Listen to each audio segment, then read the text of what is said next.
प्रणाम सभी स्टूडेंट्स को, सभी दोस्तों को, मित्रों, सभी को मेरा प्रणाम। आज अपने बीए सेकेंड ईयर भारतीय संविधान और राज्य व्यवस्था शुरू करने जा रहे हैं।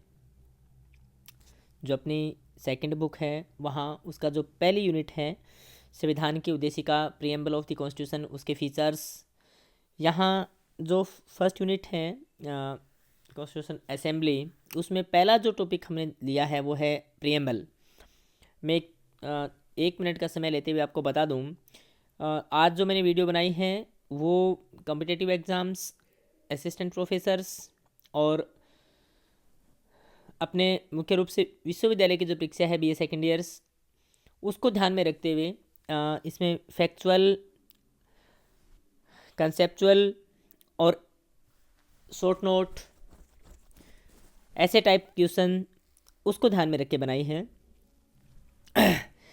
प्रिएम्बल में अपने कहाँ से प्रश्न आते हैं, सबसे मेन इम्पोर्टेंट बात यह है कि प्रिएम्बल को अपने, जैसे मैंने सबसे पहले प्रिएम्बल की जो फ़ोटो है डाउनलोड करके इसमें लगा दी है, आपको इसे गीता की तरह याद करना है। इसे अपने ज़ुबान पे याद करना है, हर शब्द को इसमें अपने को याद करना है। हम भारत के लोग भारत को एक संपूर्ण प्रभुत्व संपन्न समाजवादी पंथ निरपेक्ष लोकतांत्रिक गणराज्य बनाने के लिए तथा उसके समस्त नागरिकों को सामाजिक, आर्थिक, राजनीतिक न्याय, विचार, अभिव्यक्ति, विश्वास, धर्म, उपासना की स्वतंत्रता, प्रतिष्ठा और अवसर की समता प्राप्त कराने के लिए तथा उन सब में व्यक्ति की गरिमा, राष्ट्र की एकता और अखंडता को सुनिश्चित करने वाली बंधुता को बढ़ाने के लिए दृढ़ संकल्प होकर अपनी संविधान सभा में आज तारीख 26 नवंबर 1949 को एतद द्वारा इस संविधान को अंगीकृत, अधिनियमित और आत्मार्पित करते हैं। देखो, इसे केवल इस तरीके से पढ़ना नहीं है। एक ऐसी आज तक मैंने कोई एग्जाम नहीं देखी जहां संविधान की प्रस्तावना से, प्रिएम्बल से प्रश्न ना पूछा गया हो। कोई भी एग्ज़ाम है, जैसे अभी मैं पीछे एक पीएचडी का एग्ज़ाम दे के आया, वहाँ प्रस्तावना से 3 क्वेश्चन आए थे। मैं आपको आज उनके साथ भी साझा करूँ, आपके साथ उनको भी। एक एक शब्द को यहाँ से अपने को लेना है। प्रश्न कहाँ से आते हैं? सबसे पहला इसके जो शब्दों का क्रम है वो भी हमें बहुत ध्यान से पढ़ना है, क्योंकि ये हमारे संविधान की आत्मा है, की है, हमारे संविधान का दर्शन है, हमारे संविधान के उद्देश्य निर्धारित करती है, हमारे संविधान का परिचय पत्र है, आइडेंटिटी कार्ड है। अगर आप कहीं भी जाते हैं तो सबसे पहले आपको उस संस्था का आई कार्ड दिया जाता है। आप कहीं सफ़र करते हैं, कहीं जाते हैं, मीटिंग करते हैं, या जिस प्रकार से हम एक देश से दूसरे देश में आ जाते हैं तो हमारे पास पासपोर्ट होता है, वो हमारा आइडेंटिटी कार्ड होता है। उसी प्रकार से ये हमारे संविधान का, हमारे दस्तावेज का, हमारे अधिनियमों का, हमारे कानूनों का, हमारी राज्य व्यवस्था का ये एक आइडेंटिटी कार्ड है, परिचय पत्र है। एन के पालकी वाला हैं जो ये कहते हैं कि it is the identity card of constitution. ये हमारे संविधान का एक परिचय पत्र है। अगर हमें संविधान का परिचय करना है तो हमें पहले अपने आप को किससे इंट्रोड्यूस करना पड़ेगा? हमारी प्रिएम्बल से इंट्रोड्यूस करना पड़ेगा। इसलिए मैं आपको बता दूं कि सबसे वेरी इंपॉर्टेंट हमारे संविधान का सारा ढांचा इस पे खड़ा है। तो उद्देशिका से बहुत महत्वपूर्ण प्रश्न आते हैं, एक एक शब्द को इसमें से अपने को देखना है। मैंने आपको शुरुआत में बताने का प्रयास किया है। प्रस्तावना क्या होती है? प्रस्तावना का अर्थ होता है किसी भी संविधान का परिचय, किसी भी संविधान की भूमिका, किसी भी संविधान का सार। यानी हम जो चीज़ पढ़ने जाते हैं, कोई ज़रूरी नहीं है कि संविधान की प्रस्तावना होती है। हम क्लास में जाते हैं तो हमारा पहला दिन का इंट्रोडक्शन का जो होता है, हम उसको इंट्रोडक्शन बोल देते हैं। आपने बीएड, एसटीसी इसमें भी देखा होगा, प्रस्तावना कौशल चलता है। यानी सबसे पहले आपको कोई बात आपके शुरू कहाँ से करनी है, यही आपकी प्रस्तावना है। और हमारे संविधान के साथ भी ऐसा ही है। हमारे संविधान को बनाने से पहले, हमारे संविधान को प्रस्तुत करने से पहले या उसके बनावट से पहले कुछ उद्देश्य, कुछ हमारे संविधान विशेषज्ञ थे उनके दिमाग में आए, और वो उद्देश्य जब लिखित रूप में प्रकट किए गए और उनके आधार पर हमारा संविधान बना, उसे हम, नेहरू जी ने उद्देश्य प्रस्ताव कहा, और बाद में हम इनको क्या कहने लग गए? संविधान की प्रस्तावना।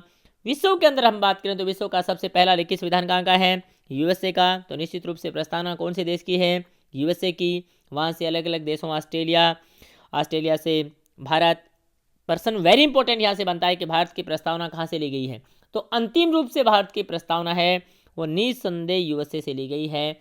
अगर वहाँ यूएसए शब्द ना हो तो ऑस्ट्रेलिया से ली गई है, या सीधा ऑस्ट्रेलिया दिया गया हो तो हमें उत्तर ऑस्ट्रेलिया टिक करना है। अगर वहाँ लिखे कि अंतिम रूप से कहाँ से ली गई है तो यूएसए टिक करना है। हमारे संविधान की प्रस्तावना की भाषा कहाँ से ली गई है? ऑस्ट्रेलिया टिक करना है। कई बार यूएनओ चार्टर के साथ भी हमारी प्रस्तावना की भाषा मिलती है और उसके शब्द हैं हम भारत के लोग। ठीक है, उसी प्रकार से जो यूएनओ का चार्टर है वहाँ हम विश्व के लोग, यानी इस प्रकार की जो शुरुआत यूएनओ के चार्टर में की गई है, उसी प्रकार the we are the people of India ऐसी हमारी कहाँ से की गई है, भारत की प्रस्तावना से। तो ये हम भारत के लोग हैं, ये जो 4 शब्द हैं ये यूएनओ के चार्टर से हमारे मिलते हैं।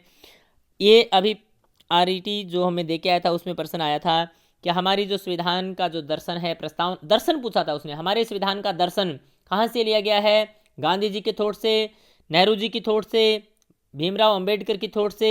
तो आपको वेरी इंपॉर्टेंट याद रखना है, हम यहाँ बी आर अम्बेडकर करके आए या गांधी करके आएंगे, नेहरू नहीं करके आएंगे। जबकि आपको मैं निश्चित रूप से बता दूं, भारत का जो दर्शन है, दर्शन का मतलब है इसके प्रियम्बल, और यहाँ की जो प्रियम्बल है, यहाँ के जो उद्देश्य हैं, यहाँ का जो हमारे संविधान का जो परिचय है वो कहाँ से लिया गया है? उद्देश्य प्रस्ताव से लिया गया है। देखो, भारत की संविधान की प्रस्तावना की भाषा कहाँ से ली गई है? ऑस्ट्रेलिया से। अंतिम रूप से कहाँ से? यूएसए के ऊपर डिपेंड है। लेकिन हमें पूछे कि हमारे भारत की संविधान का प्रस्तावना का स्रोत क्या है, तो उसमें उत्तर आएगा उद्देश्य प्रस्ताव। किसने रखे थे? नेहरू जी ने 13 दिसंबर को रखे थे, 22 जनवरी को स्वीकृत हो गए। ये डेट भी थोड़ी सी याद रखनी है। प्रस्तावना के बारे में क्या क्या शब्द चलते हैं, ये हमारा संविधान का एक परिचय पत्र भी है, ये हमारे संविधान का सार भी है, ये हमारे संविधान की राजनीतिक यानी पॉलिटिकल हॉरोस्कोप भी है। ये पॉलिटिकल हॉरोस्कोप कौन कहते हैं? के.एम. मुंशी। संविधान की आत्मा, वेरी इंपॉर्टेंट, संविधान की आत्मा, ये स्कूल कॉलेज लेक्चर में भी प्रश्न आया था। संविधान की आत्मा विवाद है। अगर संविधान की आत्मा अंबेडकर जी के नाम से पूछी जाए तो हमें लिखना है कि हमारा जो संवैधानिक उपचारों का अधिकार है आर्टिकल 32 वो है, और अगर नेहरू जी को नाम दे के पूछे तो हमारे संविधान की प्रस्तावना है। सुभाष कश्यप की एक परिभाषा भी हमको यहाँ याद रखनी है कि संविधान अगर शरीर है, संविधान अगर शरीर है तो उद्देशिका इसकी आत्मा है।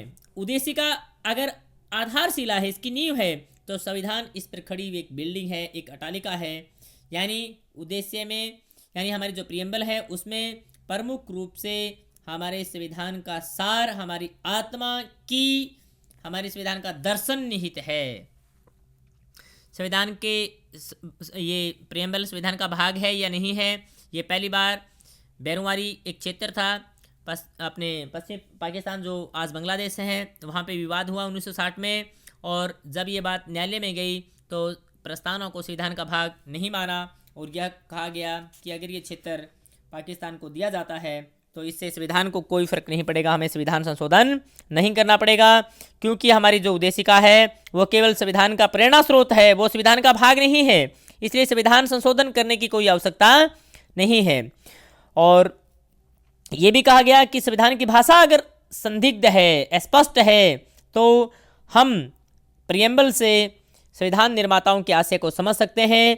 लेकिन यही बात जब केशवानंद भारती बनाम केरल, बहुत इंपॉर्टेंट वाद है, बहुत इंपॉर्टेंट, जहाँ basic structure of the constitution, आधारभूत ढांचे की बात होती है, तो केशवानंद भारती केस जो आज तक की सबसे बड़ी न्यायिक जजेज की पीठ है, उसमें भी 1973 के केस में अपने पूर्व के निर्णय को पलटते हुए उद्देशिका को preamble is the non separable part of the constitution, ये संविधान का एक अभिन्न अंग माना गया, और जो चीज़ संविधान का अंग है तो इसमें संशोधन हो सकता है। ये भी कई बार प्रश्न पूछा गया है, क्या प्रस्तावना में संशोधन हो सकता है? तो निश्चित रूप से हो सकता है, और यहाँ उद्देशिका को संविधान का एक मूलभूत ढांचा माना गया, और ये कहा गया कि ये संविधान का मूलभूत ढांचा है, इसलिए इसमें संसद, हमारी विधायिका इसमें संशोधन कर सकती है, और संशोधन किया पहली बार 1976 42वां संविधान संशोधन, और प्रस्तावना को संविधान का भाग मान लिया गया।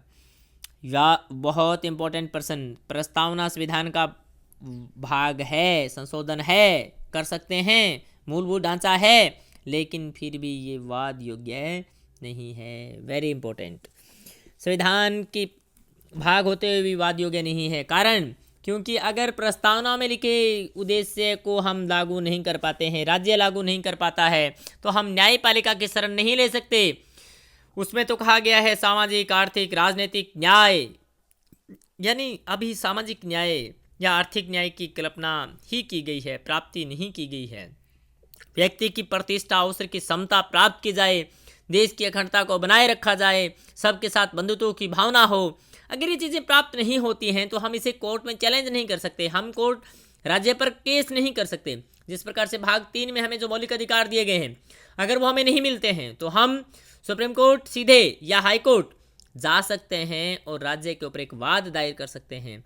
इस प्रकार से प्रस्तावनाओं में वर्णित उद्देश्य अगर हम या हमें नहीं मिल रहे हैं या राज्य उनको लागू करने में कहीं असमर्थ है, यानी भाग 4 DPSP directive principle of the state policy, जिस प्रकार से नीति निर्देशक तत्व वाद योग्य नहीं है, उसी प्रकार से हमारी प्रस्तावना भी वाद योग्य नहीं है। एक बार इसमें संशोधन हुआ है 42 में 1976 में, और 3 शब्द वेरी इंपॉर्टेंट: समाजवादी, पंथ निरपेक्ष, अखंडता याद रखने हैं। क्रम भी पूछ लेता है कौन सा शब्द पहले है, तो समाजवादी, फिर पंथ निरपेक्षता, फिर अखंडता, ये शब्द जोड़े गए हैं। और इनका जो क्रम है संविधान प्रस्तावना का वेरी इंपॉर्टेंट है बेटा, इसको हमें याद रखना है। हम भारत के लोग भारत को, ये भारत की प्रकृति बताते हैं, संपूर्ण प्रभुत्व यानी सॉवरेनिटी है भारत के पास, सॉवरेन स्टेट है। समाजवादी सोशलिस्ट है, पंथ निरपेक्ष सेकुलर है, लोकतांत्रिक यानी डेमोक्रेटिक है, और गणराज्य यानी रिपब्लिक है। मैं एक एक का अर्थ आगे बताऊंगा आपको। यहाँ भारत के लोग, एक तो लोक शब्द जुड़ा हुआ है ना, यहाँ एक तो है भारत के लोग, और हम देखेंगे समस्त नागरिकों को, इसका मतलब लोग शब्द, पीपुल शब्द भी यहाँ आया है और सिटीजन शब्द भी आया है ना। तो याद रखना है ये हमारे जो देश के अंदर बसने वाले लोग हैं उनके लिए किस प्रकार की व्यवस्था लागू करता है, और जो भारत के प्रवासी लोग हैं जिन्हें मत देने का अधिकार नहीं है, जिनका ओरिजिन पीआईओ हैं या और हैं, और ओवरसीज सिटीजनशिप जिनके पास है, वे हैं भारत के लोग। इसलिए यहाँ हम भारत के लोग, भारत को, भारत के लिए भी यहाँ कितने शब्द आए हैं, we are the people of India, और भारत को, तो भारत शब्द यहाँ पे कितनी बार आया है ये भी प्रश्न पूछा गया है। तो यहाँ 2 बार हमारे देश का नाम आया है, और लोगों के लिए भी एक लोग और एक नागरिक, यहाँ लोग भी हैं और नागरिक भी हैं, दोनों शब्द यहाँ आपको देखने को मिलेगा। और तीसरा वेरी इंपॉर्टेंट आपको यहाँ एक शब्द देखने को मिलेगा, व्यक्ति। ठीक है, प्रतिष्ठा और अवसर की क्षमता प्राप्त करने के लिए उन सब में व्यक्ति की गरिमा और राष्ट्र की एकता और अखंडता को सुनिश्चित। तो यहाँ देखो व्यक्ति शब्द भी है, नागरिक शब्द भी है और लोग शब्द भी है। तो बहुत महत्वपूर्ण, यहाँ से इन्हीं शब्दों से तो प्रश्न आएंगे। चलो इस पे हम डिस्कस करेंगे नेक्स्ट वीडियो में।